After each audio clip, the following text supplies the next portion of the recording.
আৰু এই সময়ত খুব বেছি দীঘলীয়া নকৰি আমি যদিও বহুত আজি অনুষ্ঠান আছে, বহুত শিল্পী আজি এই মঞ্চলৈ আহিছে জুবিন গাৰ্গৰ জন্মদিনৰ শুভেচ্ছা জ্ঞাপন কৰিবলৈ, তাৰোপৰি আপোনালোক সকলোকে লগ পাবৰ বাবে। গতিকে মই পোনপ্ৰথমেই আৰম্ভ কৰিব খুজিছোঁ সাংস্কৃতিক অনুষ্ঠান, তাৰপিছত লাহে লাহে আপোনালোকৰ সৈতে কথা খুব পাতি যাম, জুবিন গাৰ্গৰ দীঘলীয়া যাত্ৰাৰ বিষয়ে আমি আলোচনা কৰি যাম।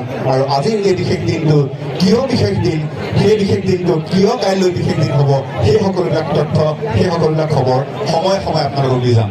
আমি আৰম্ভ কৰোঁ জুবিন গাৰ্গৰ 50তম জন্মদিনৰ এই মঞ্চৰ প্ৰথমটো অনুষ্ঠান এটি সাংস্কৃতিক নৃত্যৰে। সেয়া হৈছে আমাৰ সকলোৰে আপোন, আমাৰ অসমীয়া জনগোষ্ঠীৰ অন্যতম এটা যোৰহাট প্ৰথম কথা নিজৰ ঠাই, নিজৰ জেগা, মোৰ মাৰ জেগা, মোৰ দেউতাৰ জেগা।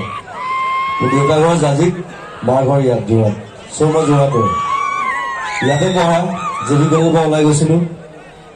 কি কৰিলোঁ নাজানো, বাট ভাল কামেই কৰিছোঁ চাগে, সেইকাৰণে আপোনালোকে মৰম কৰিছে, ভাল পাইছে। আৰু সকলোকে ধন্যবাদ জনাইছোঁ অহাৰ কাৰণে, আজি লগত থকাৰ কাৰণে।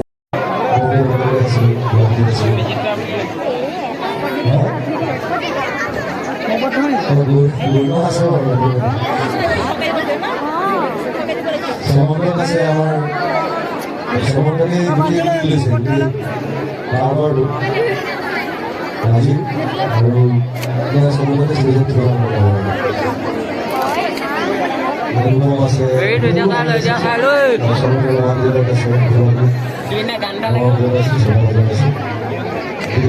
আছে আছে লগত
¿cómo salgo? Hãy subscribe cho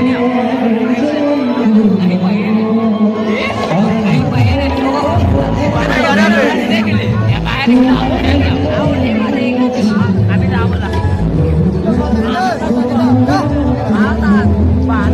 Gõ để không bỏ lỡ những video